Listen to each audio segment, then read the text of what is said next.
Bismillahirrahmanirrahim. Today we will have some practice questions on calculations of equivalent units and cost flow in process costing system. मैंने कल आप लोगों के साथ कुछ वीडियोस जो हैं वो शेयर की थी लेक्चर्स के हवाले से, और उसमें मैंने आप लोगों को एक्सप्लेन करने की कोशिश की है कि हम इक्विवेलेंट यूनिट होते क्या हैं और उनकी ज़रूरत क्यों होती है प्रोसेस कॉस्टिंग सिस्टम में, और हम लोग उनकी कैलकुलेशंस जो हैं वो किस तरीके से करते हैं। ये मैंने आप लोगों को उन वीडियोस के अंदर समझाने की कोशिश की है। आप लोगों ने होप सो उनको देखा होगा। अगर आप लोगों ने नहीं देखा है तो आप उनको जो है वो कंसल्ट कर सकते हैं, देख सकते हैं। हम लोग उसी हवाले से आज कुछ प्रैक्टिस क्वेश्चंस करेंगे और उनकी जो कैलकुलेशंस हैं जो वहाँ पे मैंने एक्सप्लेन की हैं उनको हम फर्दर समझने की कोशिश करेंगे कि इक्विवेलेंट यूनिट्स की जो कैलकुलेशंस होती हैं वो हम किस तरीके से कर सकते हैं। और ये बहुत ज़रूरी हैं बिकॉज पूरे का पूरा जो क्वेश्चन होता है आपका कॉस्ट ऑफ प्रोडक्शन रिपोर्ट बनाने का या प्रोसेस कॉस्टिंग सिस्टम के अंदर पर यूनिट कॉस्ट कैलकुलेट करने का, वो डिपेंड कर रहा होता है इक्विवेलेंट यूनिट्स के ऊपर। अब बेसिकली इक्विवेलेंट यूनिट्स हमें क्यों ज़रूरत होती है, जैसे मैंने पिछले लेक्चर में भी आप लोगों को थोड़ा सा आइडिया दिया था कि जब हम लोग एक पीरियड वाइज हम रिपोर्ट बनाते हैं, प्रोसेस कॉस्टिंग में हम लोग पीरियड वाइज रिपोर्ट बनाते हैं।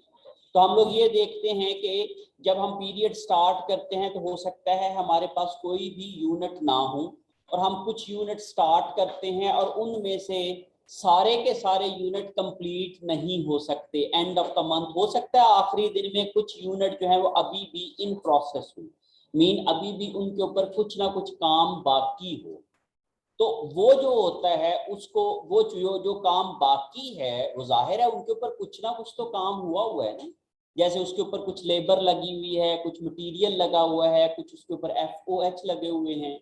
तो उसके लिए फिर हमें क्या करना पड़ता है, हम जब एवरेज कॉस्ट निकालते हैं, because we can say that process costing is an average costing, ऐसे ही है ना। तो एवरेज कॉस्ट का जो फॉर्मूला होता है वो हम लोग किस तरीके से करते हैं, ये मैं आप लोगों को थोड़ा सा आइडिया दे के फिर उसके बाद जो है मैं इसके प्रैक्टिस क्वेश्चंस की तरफ आता हूँ। आइडिया बिहाइंड दिस इज, जब हम लोग ये कहते हैं कि जब हम लोगों ने at the start of the period, at start of period क्या होता है जी, we start production and put some units in production।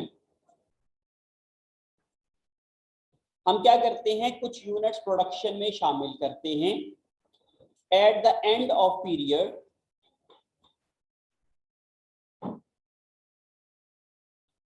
we have some units which are partially complete। उनमें से कुछ यूनिट हम फुली कंप्लीट कर लेते हैं और कुछ यूनिट ऐसे होते हैं जो कि पार्शियली कंप्लीट होते हैं। Getting my point. For example, हमने स्टार्ट के ऊपर 10,000 यूनिट जो है वो इन जनवरी जो है वो हमने 10,000 यूनिट क्या किए थे, पुट इनटू प्रोडक्शन किए थे, पुट इनटू प्रोडक्शन। ठीक है जी।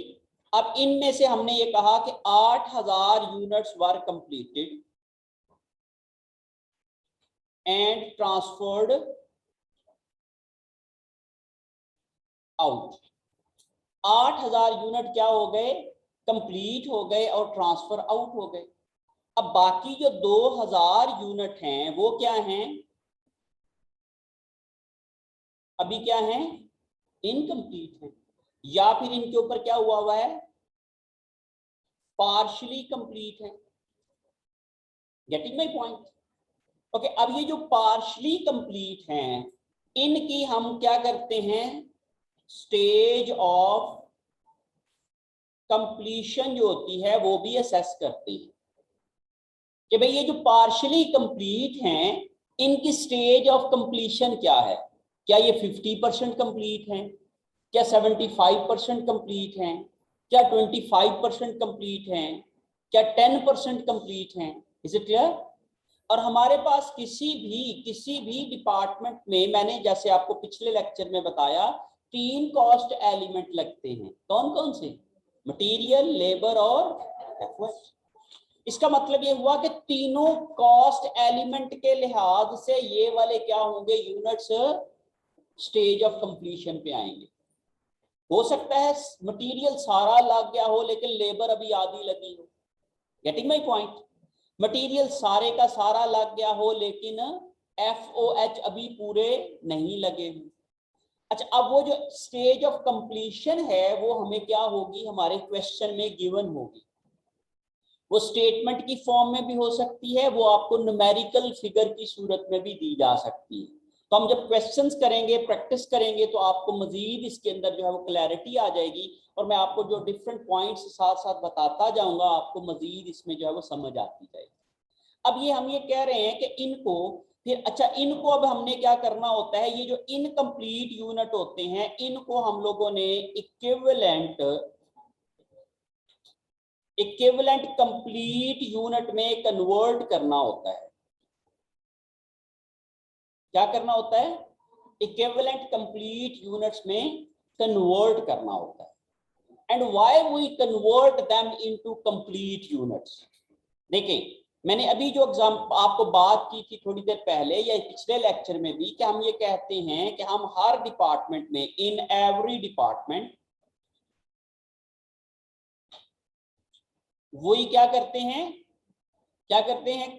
Charge cost. कौन कौन सी cost? Direct material, direct labour और FOH। इससे क्या बन जाती है? Total cost. और फिर हम ये देखते हैं वी प्रोड्यूस यूनिट्स, और इससे आ जाते हैं क्या हमारे पास? क्या आ जाते हैं बेटे? Total units. जब हम टोटल कॉस्ट को डिवाइड करते हैं टोटल यूनिट्स के ऊपर, तो क्या आ जाती है? एवरेज कॉस्ट या पर यूनिट कॉस्ट। क्या? और हमने पिछले लेक्चर में ये सीखने की कोशिश की थी कि हम हर डिपार्टमेंट में, हर पीरियड में क्या करते हैं? Average per unit cost calculate करते हैं। अब ये एवरेज कॉस्ट निकालने के लिए आपको क्या चाहिए? Total cost. वो तो मिल जाएगी आपको, लेकिन दूसरी तरफ क्या चाहिए? Total units. अब ये जो टोटल यूनिट्स हैं, अभी जो मैंने पीछे आपको समझाने की कोशिश की है, इसमें 2 तरह के यूनिट्स हैं। एक वो जो फुली कंप्लीट है और एक वो जो पार्शियली कंप्लीट है। क्लियर होगी बात? अब हम लोग जब इसके फॉर्मूला में यहाँ पे डिनोमिनेटर में टोटल यूनिट्स लिखेंगे तो कौन से लिखेंगे? फुली कंप्लीट या पार्शियली कंप्लीट हैं? अच्छा, ये वाले जो यूनिट्स होते हैं, टोटल कॉस्ट जो लग रही है टोटल यूनिट्स पे लग रही है, और टोटल कॉस्ट को डिवाइड करना है टोटल यूनिट्स कंप्लीटेड के ऊपर। इसके ऊपर, क्योंकि हमने कॉस्ट ऑफ कंप्लीटेड यूनिट निकालनी है ना, हमने हर एक में कॉस्ट ऑफ। अच्छा, अब ये जो कंप्लीटेड यूनिट्स हैं, इनमें 2 तरह के कैटेगरीज हैं। एक क्या है? जो फुली कंप्लीट है, और एक वो क्या है? जो, अच्छा, अब इसका मतलब ये हुआ कि जो पार्शियली कंप्लीट है उनको इग्नोर कर दें। उन्होंने भी तो रिसोर्सेज कंज्यूम किए हैं। हमने ये कहा कि ये वाली जो कॉस्ट है जिसमें मटेरियल भी है, लेबर भी है और FOH भी हैं, ये किन यूनिट्स पे लगे हैं? पूरे 10,000 यूनिट पे। उनमें से 8,000 यूनिट क्या हो गए हैं? फुली कंप्लीट हो गए, मीन 100% हर चीज खा चुके हैं। मटेरियल भी 100% लग गया, लेबर भी 100% लग गई और FOH भी 100% लग गए। Getting my point? लेकिन जो बाकी 2,000 यूनिट थे वो क्या हैं? वार्षिक। इट मींस उनके ऊपर हो सकता है मटेरियल तो सारा लग गया हो लेकिन लेबर अभी आधी लगी हो, लेकिन उन्होंने आधी लेबर तो कंज्यूम की है ना। इसका मतलब ये हुआ कि ये जो टोटल कॉस्ट है उनमें से कुछ पोर्शन जो है वो उन यूनिट्स ने भी कंज्यूम तो किया है। इसलिए उनको भी डिनोमिनेटर में तो शामिल होना चाहिए कि नहीं होना चाहिए? होना चाहिए ना। लेकिन हम यहाँ पे सिर्फ और सिर्फ क्या लिख सकते हैं? Complete unit. फॉलो करो बात को। तो इसलिए हम फिर क्या करते हैं, जो इनकम्प्लीट यूनिट होते हैं उनको इक्विवेलेंट कंप्लीटेड यूनिट में कन्वर्ट करते हैं। लॉजिक समझ आ गई है कि क्यों कर रहे हैं हम लोग? Why we convert them into completed units? Because we have to calculate per unit cost, and per unit cost is calculated for completed units, and because those units are incomplete or partially complete, that's why we convert them into equivalent completed units. Getting my point? इसका मतलब ये हुआ कि अगर 2000 unit बाकी थे और उनके ऊपर 50% कॉस्ट लग गई हुई थी, तो अगर हम लोग सिर्फ 50% यूनिट बनाते तो कितने कंप्लीट हो जाते? नहीं समझे बात? अगर हमने कहा 2000 यूनिट थे जो कि पार्शली कंप्लीट थे, और हमने ये कहा उनकी स्टेज ऑफ कंप्लीशन क्या है? 50%। समझ के बात को? तो स्टेज ऑफ कंप्लीशन 50% का मतलब क्या है कि अगर हम लोग बारी बारी यूनिट्स को बनाते, एक कंप्लीट कर लिया उसको साइड पे कर दिया, दूसरा कंप्लीट कर लिया उसको साइड पे कर दिया, तो उसमें से कितने फिर यूनिट बनते? 1000। लॉजिक समझ आ रही है कि नहीं समझ आई बात की? कि अगर हम एक एक यूनिट बनाते जाते तो हमने कहा जितना काम, जितने रिसोर्सेज हमने कंज्यूम किए हैं उसमें से कितने यूनिट बनते? 1000। पूरे 2000 तो नहीं बन रहे थे ना, क्योंकि हमने अभी रिसोर्सेज कितने लगाए हैं उनके ऊपर? 50%। क्लियर है? समझ आ रही बात की? This is basic logic. Logic समझनी, लॉजिक को समझ के चलेंगे तो आपके लिए सारी कैलकुलेशंस आसान हो जाएंगी। ठीक है? फॉर्मूला रटने की जरूरत नहीं है, लॉजिक समझे। सही है? लॉजिक जब आप समझ जाओगे तो फिर आपकी ऑटोमेटिकली आपको फॉर्मूला भी याद हो जाएगा, आपकी कैलकुलेशन भी आपको आसान लगेगी। इसलिए हम ये कहते हैं कि हमने कहा जी एक एक यूनिट बनाते जाओ और फिर देखो कि क्या है। फॉर एग्जांपल हमने ये कहा कि जैसे मैंने आप लोगों को वीडियो में एग्जांपल दी है वाटर ग्लास की, कि अगर हम 2 आधे आधे ग्लास लें तो क्या बनता है? एक पूरा ग्लास। तो ऐसे ही है कि अगर 2 आधे आधे यूनिट हैं तो उसका एक क्या बनता है? इक्वल टू किसके हैं? एक complete unit. Is it clear? समझ आ रही बात की? अगर हम 4 यूनिट 1/4 कंप्लीट लें तो क्या बनता है? एक कंप्लीट यूनिट। क्लियर हो गई बात? अब लॉजिक समझ आ गई आपको। अब हम चलते हैं इसके फॉर्मूला की तरफ। हम फॉर्मूला क्या यूज करेंगे? तो बेटे फॉर्मूला इक्विवेलेंट यूनिट्स को कैलकुलेट करने का जो फॉर्मूला है, EQUIVALENT, equivalent units will be equal to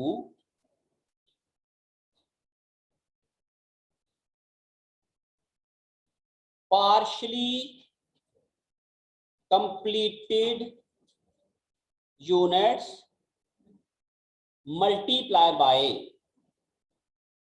stage of completion. Partially completed units multiplied by stage of completion. ये सिंपल सा फॉर्मूला है कंप्लीटेड यूनिट्स निकालने का, इक्विवेलेंट कंप्लीटेड यूनिट्स निकालने का। क्लियर है जी? अच्छा, अब ये जो पार्शली कंप्लीटेड यूनिट्स हमेशा कहां पे होंगे? किसमें? Ending inventory. किसमें होंगे?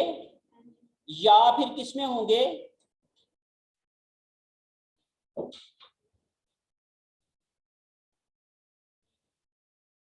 किसमें होंगे बेटे? Opening inventory. अब देखो चूंकि ये जो एंडिंग इन्वेंटरी होती है वही अगले पीरियड की क्या बन जाती है? ओपनिंग। इसका मतलब ये हुआ कि प्रॉब्लम सिर्फ कहां पे होगी? एंडिंग में, क्योंकि उसी की ही स्टेज ऑफ कंप्लीशन कैरी हो जाएगी ना, उसी के ही इक्विवेलेंट यूनिट कैरी हो जाएंगे ओपनिंग में। क्लियर हो रही बात? अगले पीरियड में। फॉलो कर रहे हो बात को? इसलिए अगर आपके क्वेश्चन में, अभी हम शुरू में जब हम लोग क्वेश्चंस करेंगे तो अभी हमारा मकसद सिर्फ इक्विवेलेंट यूनिट की कैलकुलेशन की लॉजिक को समझना है, और इसको यूज हम कैसे करेंगे वो फिर आप साथ साथ समझते जाएंगे। समझ रहे बात को? और ये सबसे इंपॉर्टेंट कॉन्सेप्ट है प्रोसेस कॉस्टिंग में। अगर प्रोसेस कॉस्टिंग में आपको ये चीज समझ आ जाती है तो आप समझ लो कि आपका प्रोसेस कॉस्टिंग का क्वेश्चन जो है वो हल हो गया। बाकी तो प्लस माइनस है, लॉजिकल बात यही है सिर्फ। क्लियर होगी बात?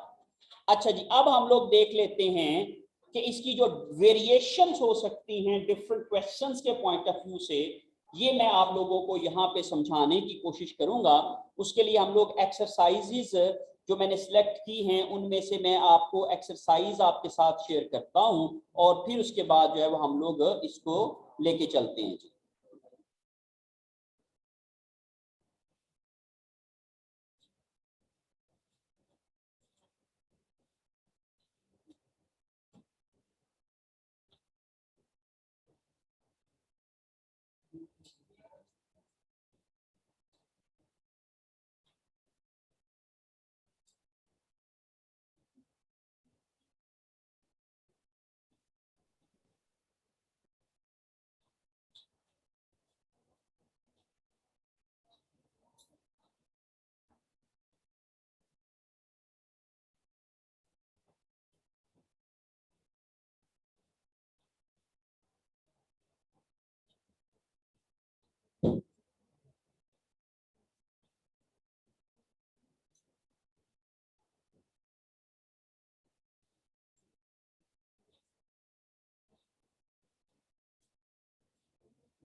चक्कर है, what happened to it?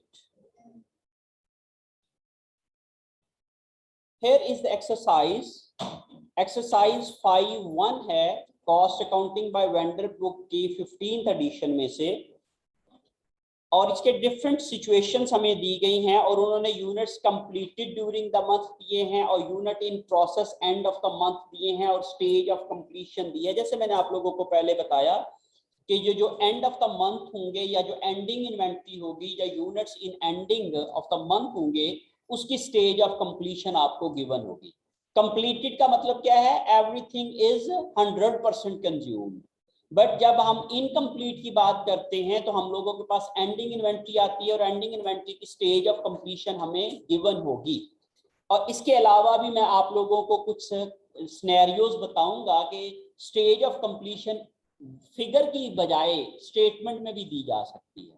Follow करें बात को? ओके, पहले वाला केस क्या है कि यूनिट्स कंप्लीटेड कितने हैं? अच्छा, compute the equivalent production unit output, कितने यूनिट आउटपुट हैं और ये क्यों निकालने हैं? हमने पर यूनिट कॉस्ट कैलकुलेट करनी है और पर यूनिट कॉस्ट कैलकुलेट करने के लिए आपको क्या चाहिए? टोटल इक्विवेलेंट यूनिट चाहिए कि टोटल कंप्लीटेड यूनिट कितने बनते हैं आपके कंप्लीट और इनकम्प्लीट यूनिट को मिला के। ओके, अब इसमें हमारे पास जो पहला सिनेरियो है वो क्या है जी कि हमारे पास जो कंप्लीटेड यूनिट्स थे वो कितने हैं? मैंने जैसे फॉर्मूला बताया आप लोगों को। So total equivalent completed units is equal to completed units, या आप लोग इसको लिख लो fully completed units plus equivalent units of partially completed units. ये दो चीजें जब हम ऐड करेंगे तो हमारे पास क्या बन जाएगा? कंप्लीटेड यूनिट्स बन जाएंगे। क्लियर है जी? अब आपके पास क्या आ जाएगा कि केस ए, सिचुएशन ए क्या है? कंप्लीटेड यूनिट्स हमारे पास बेटे कितने नजर आ रहे हैं? कितने दिए उन्होंने? 10,000। और इनकम्प्लीट यूनिट्स कितने दिए हैं? 5,000। और उसकी स्टेज ऑफ कंप्लीशन क्या दी है? 1/2। क्लियर है? ओके, अब इस तीन फिगर्स को लेके हम लोग क्या करते हैं कि यहाँ पे इसकी जो है वो कैलकुलेशन कर लेते हैं। यहाँ पे ये देखे जी, हमारे पास कंप्लीटेड यूनिट्स कितने हैं बेटे? 10,000 प्लस, अच्छा ये वाला जो है, इससे पहले चले एक और काम लिख लेते हैं हम लोग। Completed units plus equivalent unit का क्या फॉर्मूला था, partially completed units multiply by stage of completion. अगर हम लोग इसको इस तरीके से करेंगे तो एक केस अब आ गया हमारे पास।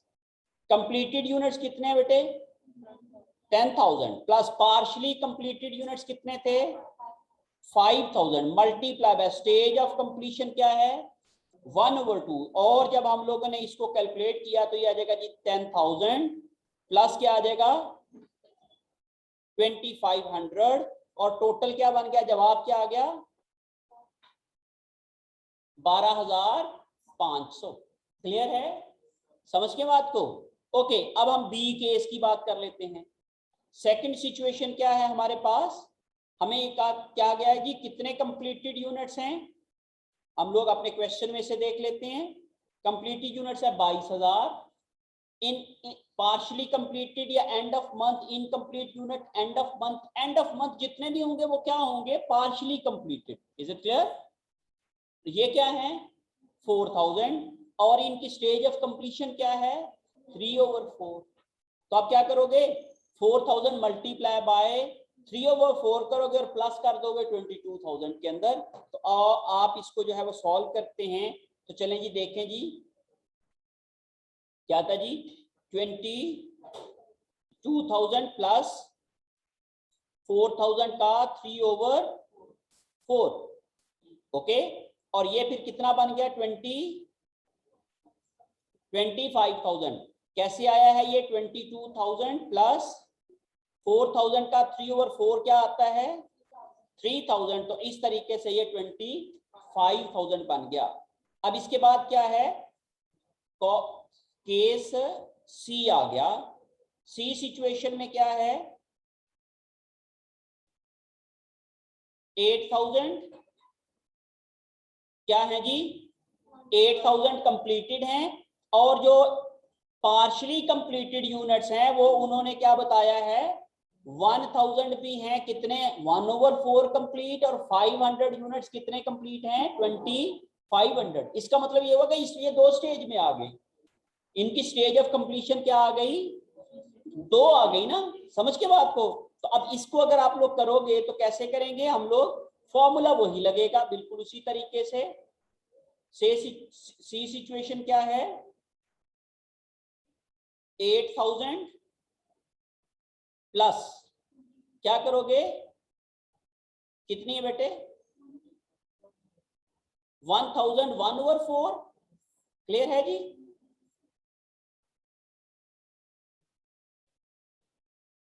1,000 मल्टीप्लाई बाय 1/4 प्लस 2 है ना 500 मल्टीप्लाई बाय क्या है बेटे 2/5। तो ये हम लिख लेते हैं जी मल्टीप्लाई बाय 2/5।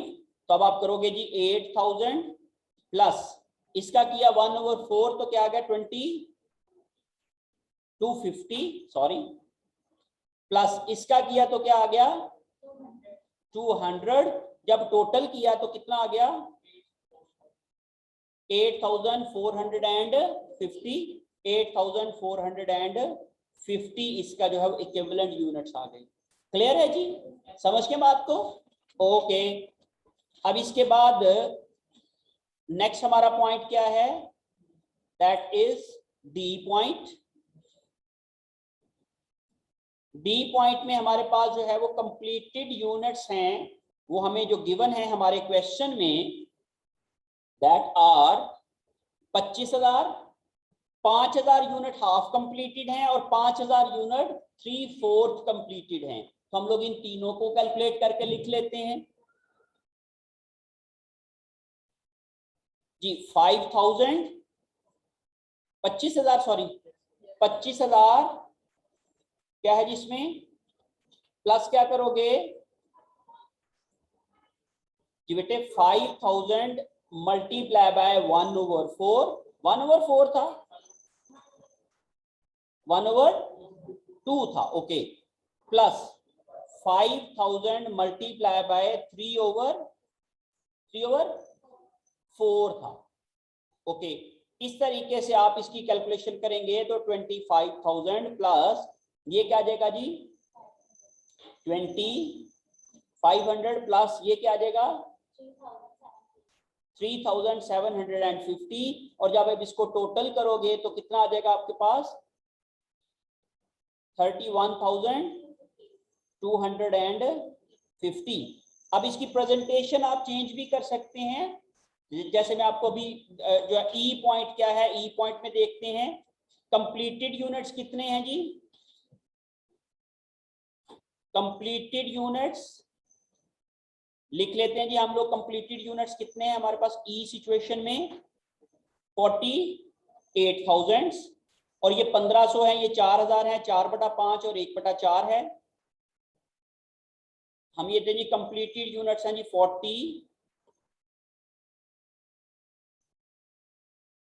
48,000। ओके, उसके बाद दूसरे क्या हैं equivalent units ending inventory, equivalent units ending inventory. अब ये दो स्टेजेस पे हैं, कौन कौन से बेटे, अब देखें जी पहला क्या है 1500 और क्या है वो 4/5। अब इक्विवेलेंट यूनिट करोगे ये आ जाएगी जी 1500 मल्टीप्लाई बाय 4/5, तो कितना आ गया बेटे 1200, ये 1200 आ गए। ओके, फिर उसके बाद कितने हैं दूसरे क्या हैं 4000 ज़रब 1/4, तो आप इसको कर लेते हैं जी, ये जी ये 4000 मल्टीप्लाई बाय 1/4, कितने आ गए बेटे 1000, टोटल कितने हो गए 2200, और इन दोनों को जब आपने टोटल किया तो total equivalent units, total equivalent units कितने आ गए 50,200। समझ गए जी बात को। तो आप दोनों तरीकों से, ये तो देखे मैंने ये क्या है वर्किंग की है, ऐसे ही है ना, और ये मैंने थोड़ी सी क्या की है प्रेजेंटेशन बना के लिख दी, ठीक है। तो अगर आपको इसी तरह का सवाल आता है तो आप उसकी एक प्रेजेंटेशन बना के लिख दें, अच्छा सा खूबसूरत सा अपनी तरह, ठीक है। ओके जी, फिर उसके बाद ई के बाद तो पूरे हो गए ना पॉइंट। अब हम लोग जो है एक अब डिफरेंट सिनेरियोज देख लेते हैं, ठीक है। जैसे हमने ये कहा कि यूनिट्स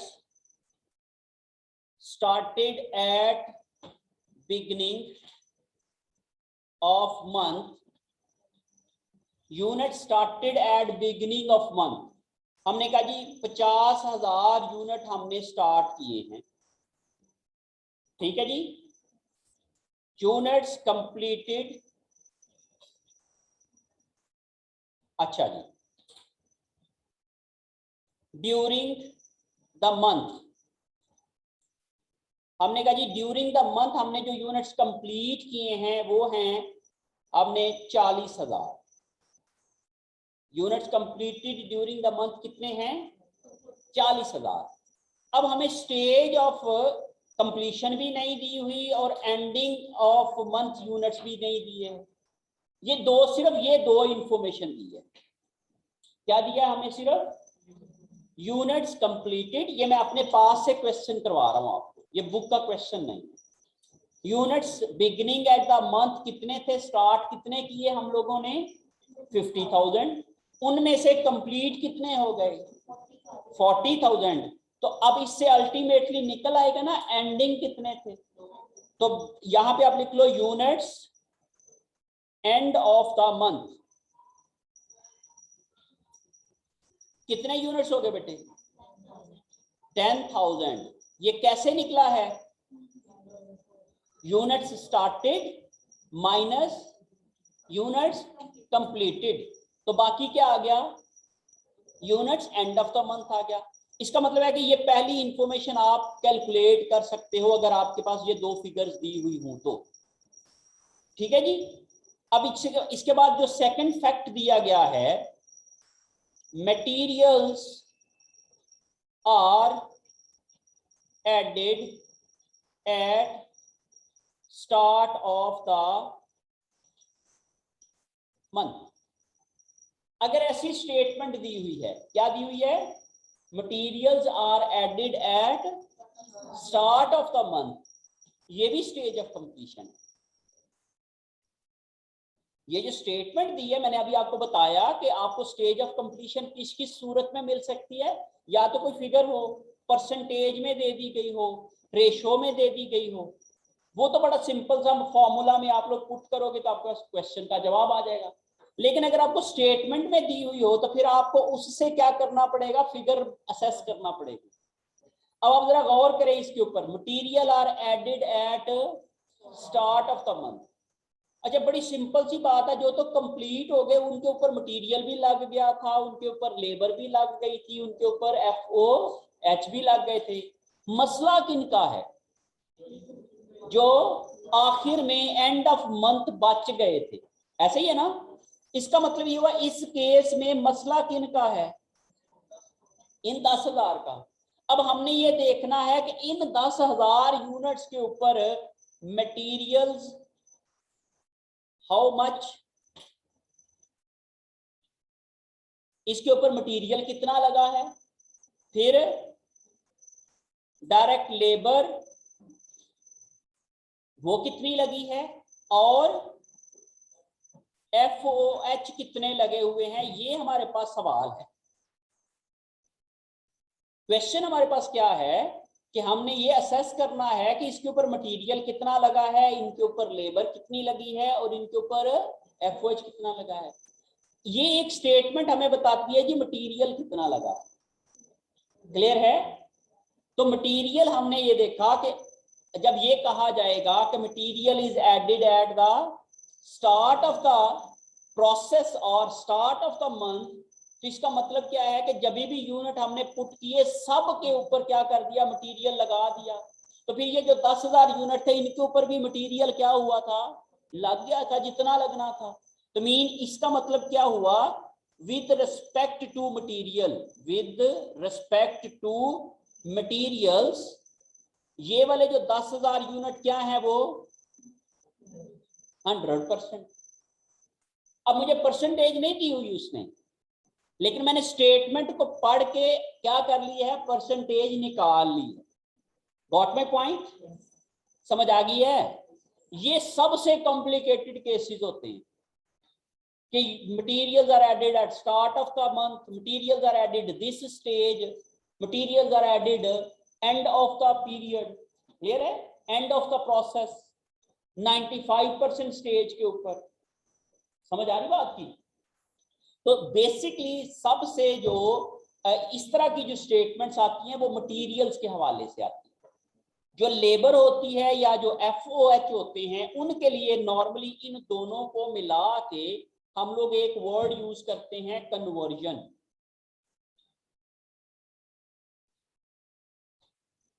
और हम ये कहते हैं विद रिस्पेक्ट टू कन्वर्जन, ये कितने थे, 50% थे, 2/3 थे, या 1/4 थे, या 5/4 थे, या 90% थे। ये इसकी स्टेज ऑफ कंप्लीशन हमें क्या होगी, गिवन होगी।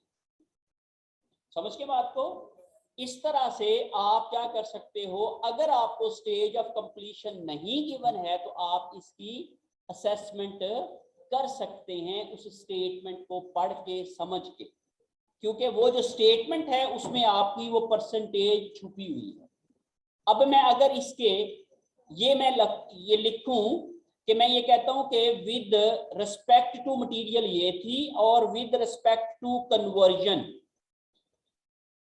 conversion cost is 3/4 complete. With respect to conversion क्या थे, 3/4 complete. याद रखिएगा हर एक कॉस्ट एफ एलिमेंट के लिए स्टेज ऑफ कंप्लीशन डिफरेंट हो सकती है। लेबर के लिए डिफरेंट हो सकती है, मटेरियल के लिए डिफरेंट हो सकती है, FOH के लिए डिफरेंट हो सकती है। समझ के बात को? ठीक है, ओके। अच्छा जी, अब आप ये देखो जी, अब अगर इसके अब आपको इक्विवेलेंट यूनिट निकालना पड़े तो इक्विवेलेंट यूनिट क्या निकलेंगे? Equivalent units for materials. अच्छा, चले हम लोग ना ऐसे करते हैं, एक ही स्टेज पे कर लेते हैं इक्विवेलेंट यूनिट्स, और यहां पे मैं लिखता हूं मटीरियल्स और यहां पे मैं लिखता हूं कन्वर्जन। मटीरियल के लिए अलहदा निकलने हैं और कन्वर्जन के लिए अलहदा निकलने हैं। क्लियर है? तो सबसे पहले क्या है? कंप्लीटेड। कंप्लीटेड यूनिट्स कितने हैं जी? कंप्लीटेड मटीरियल के लिहाज से भी कंप्लीट और कन्वर्जन के लिहाज से भी कंप्लीट। कितने यूनिट्स थे कंप्लीट जो हो गए थे? कितने बेटे?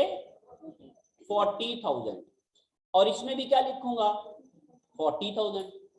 अब आ जाता है जी क्या? And of month. अब एंड ऑफ मंथ में मटेरियल के लिहाज से क्या है बेटे? ये क्या है? ये 100%। क्यों 100% है? Because material was added at start of the period. तो इसलिए जी बेटे एक जीरो कम लगा। ओके जी, 40,000 कंप्लीटेड थे और end of month with respect to material कितने थे? 10,000। और ये कैसे आए हैं? फॉर्मूला वही है, incomplete unit multiply by stage of completion. Incomplete unit कितने थे? 10,000 और स्टेज ऑफ कंप्लीशन क्या है? 100%। तो 10,000 का 100% लो तो क्या निकलेगा? 10,000। फॉर्मूला वही जेनेरिक है, फॉर्मूला चेंज नहीं है, उसी फॉर्मूला में ही फिट होनी है सारी चीजें। क्लियर है जी? ओके। और यहां पे क्या है? ये हम कह रहे हैं क्या? ये 3/4। तो 10,000 का क्या लोगे? 3/4। तो 10,000 का 3/4 लो तो कितना बनता है? 7,500। इस लिहाज से इसके जो आ गए यूनिट्स वो कितने आ गए? 50,000। और इस लिहाज से इसके कितने आ गए बेटे? 47,500। तो इसलिए हर एक कॉस्ट एलिमेंट के भी इक्विवेलेंट यूनिट क्या हो सकते हैं? डिफरेंट डिफरेंट हो सकते हैं। और इसका इस्तेमाल आगे चल के आएगा क्योंकि हम हर एक कॉस्ट एलिमेंट की एवरेज कॉस्ट डिफरेंट डिफरेंट निकालते हैं, फिर उसको सम अप करके क्या करते हैं? टोटल एवरेज कॉस्ट निकालते हैं। क्लियर है? अगर तो स्टेज ऑफ कंप्लीशन तीनों कॉस्ट एलिमेंट की सेम हो तो फिर इक्विवेलेंट यूनिट भी सबके क्या आएंगे? सेम। अगर सब की stage of completion different different हो तो फिर सारों के इक्विवेलेंट यूनिट भी क्या आएंगे? Different. Is it clear? Okay, एक और सिनेरियो देखते हैं। हमने कहा जी स्टार्टेड थे 50,000, क्लियर है, और कंप्लीटेड थे 40,000 और एंडिंग कितने आ गए फिर? 10,000। ये फिगर तो हमारे पास आ गई। इसके अलावा जो हमें फैक्ट दिए गए हैं वो ये किए दिए गए, इसके अलावा फैक्ट दिए गए हैं materials are added at 50% stage. Materials are added at 50% stage. समझ आ रही बात की? इसका मतलब क्या हुआ कि जब कोई भी यूनिट 50% कंप्लीट हो जाएंगे उनके ऊपर क्या होगा? मटेरियल ऐड हो जाएगा। क्लियर है? ओके। और हम ये कहते हैं at the end of month units वर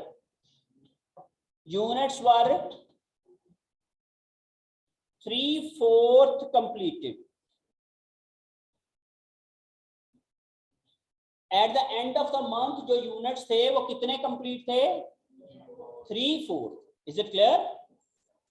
समझ आ रही बात की? अच्छा, अब हम लोग इसके इक्विवेलेंट यूनिट निकाल लेते हैं। अब जरा गौर करें कि मटेरियल कब ऐड होना है, जब यूनिट्स कितने कंप्लीट हो जाएंगे, 50%। तो मुझे ये बताएं कि ये वाले जो यूनिट्स हैं वो कितने परसेंट कंप्लीट हैं? 3/4। कितने कंप्लीट हैं? कंफ्यूज? कुछ लोग कंफ्यूज, बोलो। हम ये कह रहे हैं कि ये वाले जो यूनिट हैं ये कितने कंप्लीटेड हैं? 3/4। Is it clear? लेकिन मटेरियल कब लगेगा? 50%। इसका मतलब है कि ये क्या ये उस स्टेज से गुजर गए हैं जब मटेरियल ऐड होना है, या नहीं गुजरे? अभी गुजर गए हैं ना? फॉलो करें बात को कि नहीं?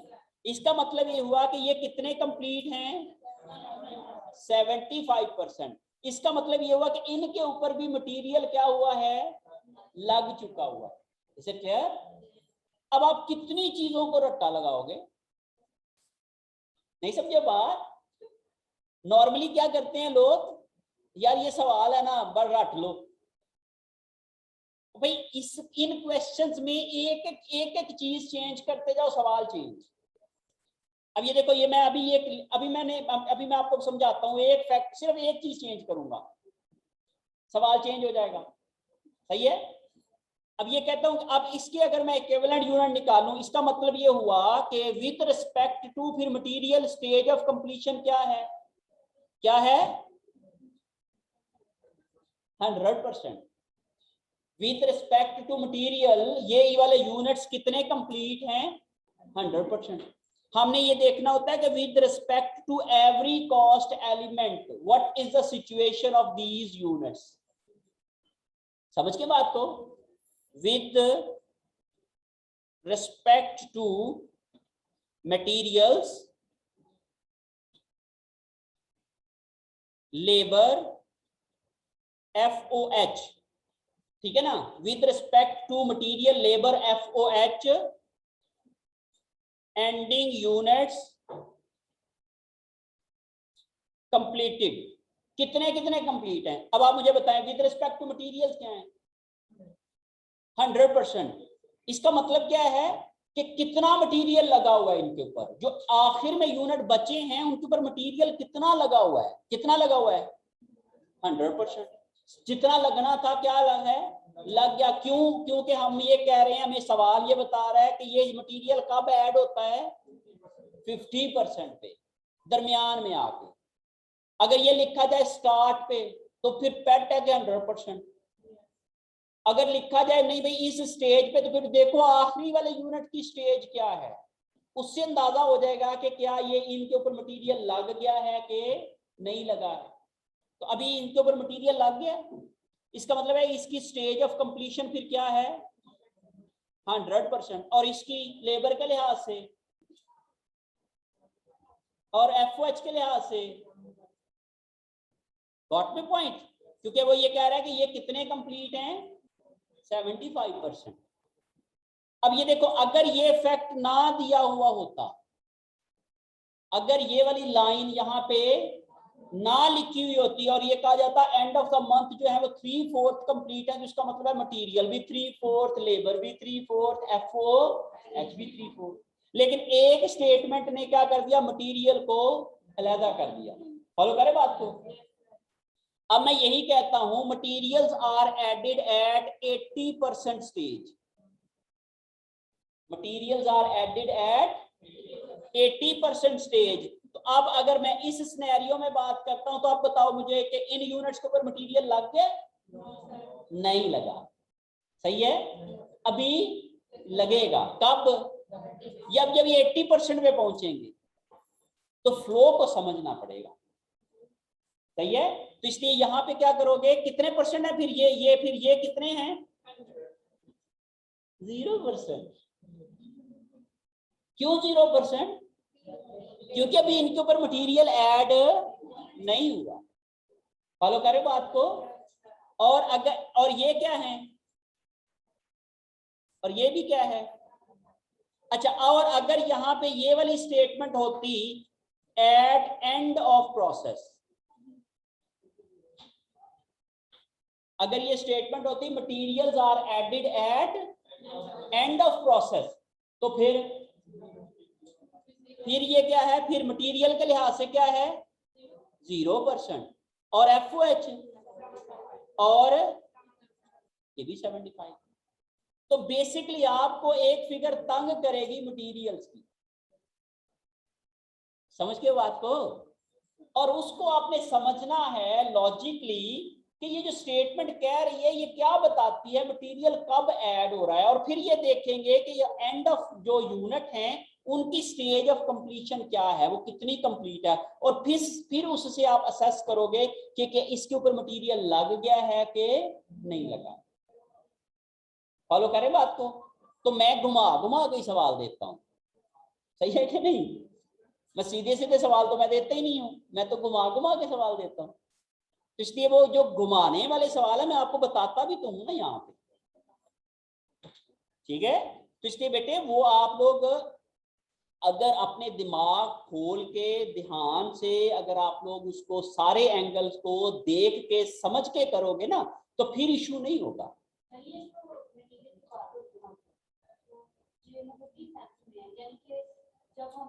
हम ये यहाँ पे ये वाली जो परसेंटेज है ना, ये वाली परसेंटेज निकाल रहे हैं, ये है हम कह रहे हैं जी स्टेज ऑफ कंप्लीशन।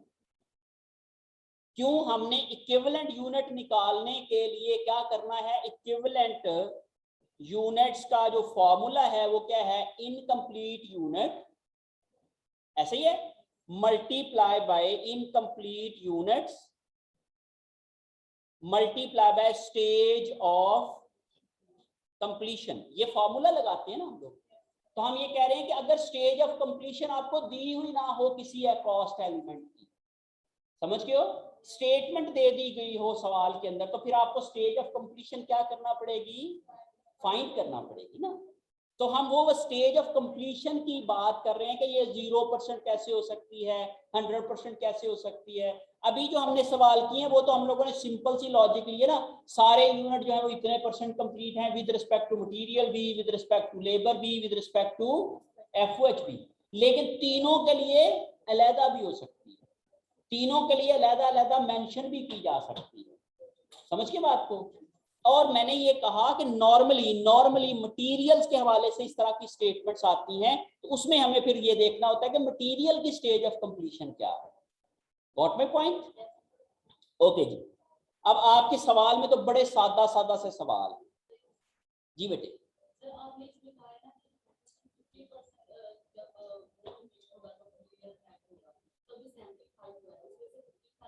नहीं, हम ये कह रहे हैं वो ये है, वो इंडिकेशन है, वो पॉइंट ऑफ टाइम बताया जा रहा है कि भाई ये वाला मटेरियल कब इनकी यूनिट्स के ऊपर लगेगा, जब ये 50% कंप्लीट हो जाएंगे। जैसे मैं आपको एग्जांपल देता हूँ, आप बनाते हो, आखिरी डिपार्टमेंट है, आखिरी डिपार्टमेंट में यूनिट्स कंप्लीट होते हैं और जो जब वो बाहर निकलते हैं तो उनको पैक किया जाता है। अब आखिरी डिपार्टमेंट मटेरियल कोई ऐड नहीं करता, सिर्फ क्या करता है, पैकिंग। तो पैकिंग किनकी होगी, जो 100% कंप्लीट होंगे। Is it clear? तो इसका मतलब है कि मटेरियल सिर्फ किन पे लगेगा, जो 100% कंप्लीट थे। इसका मतलब क्या होता है, materials are added at end of the process. ये प्रोसेस की time of point of time की बात हो रही है, ये परसेंटेज कंप्लीशन की बात नहीं हो रही कि विद रिस्पेक्ट टू मटेरियल इतने कंप्लीट हैं, वो ना, विद रिस्पेक्ट टू मटेरियल कितने कंप्लीट हैं ये तो हमने निकालने। हम ये कह रहे हैं कि मटेरियल, अच्छा वो कहता है मटेरियल जो है वो 3 स्टेजेस पे ऐड हो सकता है। नंबर 1 स्टार्ट पे, नंबर 2 एंड पे, और नंबर 3 ड्यूरिंग। समझ के बात को? हम ड्यूरिंग को कैसे करेंगे, तो ड्यूरिंग का मतलब क्या है कि भाई 50% हो गए थे जब कंप्लीट तब करेंगे, 75% जब कंप्लीट हो जाएंगे तब करेंगे, हाफ कंप्लीट होंगे तब करेंगे, 2/3 कंप्लीट होंगे तब करेंगे। Is it clear? तो वो जो है वो बेसिकली पॉइंट ऑफ टाइम है। क्लियर होगी बात? और जो स्टेज ऑफ कंप्लीशन होगी that would be given to you in your question. ये जो आखिरी वाले, जैसे हमारी एग्जांपल में 10,000 यूनिट थे, ये हमें बताया जाएगा कि ये 10,000 यूनिट किस स्टेज पे खड़े हैं। क्लियर है? और उसको देख के हम अंदाजा लगाएंगे या हम कैलकुलेट करेंगे कि इन पे मटेरियल ऐड हुआ है कि नहीं हुआ। Got my point? लेबर और एफओएच तो पता है कि भाई ये इस लिहाज से इतने इनके ऊपर लगी हुई, समझ के बात को? क्लियर है? क्योंकि लेबर तो पहले दिन से ही काम करना शुरू कर देती है ना उसके ऊपर, तो हम ये असेस कर लेते हैं कि विद रिस्पेक्ट टू लेबर कितने कंप्लीट हैं, विद रिस्पेक्ट टू एफओएच कितने हैं। और नॉर्मली एफओएच भी किसकी बेस के ऊपर आते हैं? लेबर की ही बेस के ऊपर आते हैं। और दूसरी बात एक और भी है, मैंने आपको एक वीडियो भी शेयर की हुई है कि हम लोग जो है वो लेबर कॉस्ट को किस तरह से ट्रीट करते हैं इन प्रोसेस कॉस्टिंग। इसका सवाल का जवाब ये है कि चूंकि प्रोसेस कॉस्टिंग में कैपिटल इंटेंसिव इंडस्ट्री होती है, जो प्लांट्स लगे हुए होते हैं वो कंटिन्यूअस प्रोडक्शन कर रहे होते हैं और उसके ऊपर लेबर बड़ी थोड़ी होती है, ज्यादा खर्चे क्या होते हैं? एफओएच के होते हैं। फॉलो करे बात को? तो इसलिए हम लोग वहां पे लेबर को अलहदा से आइडेंटिफाई करके नहीं लिखते हैं, बल्कि एफओएच के साथ मर्ज करके क्या कर देते हैं? कन्वर्जन कॉस्ट बना देते हैं। ठीक है, इसके ऊपर पूरी कमेंट्री है, आपको 2-4-5 मिनट की वो वीडियो है, वो आप लोग उसको देखिएगा कि क्यों हम लोग जो है वो लेबर को कैसे ट्रीट करते हैं इन एफओएच। और सीपी में तो ये नहीं सवाल है? अच्छा, ये नहीं है, कोई बात नहीं, क्विज में दे दूंगा। आपको पता ना इसी तरह के सवाल होते हैं ना क्विजेज में भी, कि क्विज में इस तरह का सवाल हो सकता है कि why we treat या how we treat labor cost in process costing। तो उसका सवाल का जवाब ये है कि चूंकि ये कैपिटल इंटेंसिव इंडस्ट्री होती है और process costing capital intensive industry में यूज होती है, जिसमें मशीनरी होती है और कंटिन्यूअस प्रोसेस चल रहा होता है। जैसे दवाइयां बन रही हैं तो लेबर तो नहीं होगी ना वहां पे, कौन काम करेगा? मशीनें। बेवरेजेस इंडस्ट्री जो होती है उसमें भी ज्यादातर क्या होंगी? मशीनें, एक लेबर खड़ी होगी। तो इसलिए लेबर कॉस्ट नॉमिनल होती है। जब लेबर कॉस्ट नॉमिनल होती है तो फिर उसको किसके साथ मर्ज कर दिया जाता है? एफओएच के साथ, और उसको क्या कह दिया जाता है? कन्वर्जन। सही है? ये बेसिकली सवाल का जवाब है।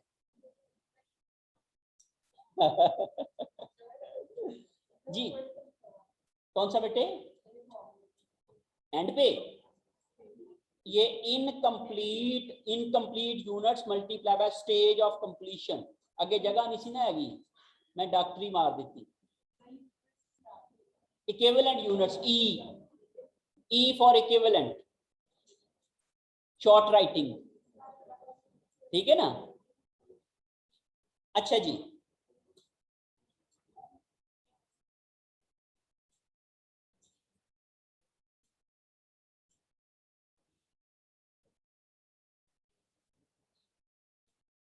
छोटा सा सवाल और कर लें एक, अभी तो बड़ा टाइम है। ओहो बड़ा टाइम है बच्चों, ओ बड़ा ही टाइम है, बड़ा ही टाइम है अभी तो। कहाँ 5 मिनट रह गए लड़की? चलें जी, चलें एक और सरप्राइज काम करते हैं।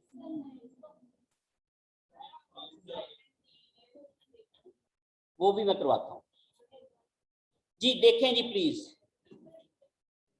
ऑनलाइन में लोग मुझे सुन पा रहे हैं जी?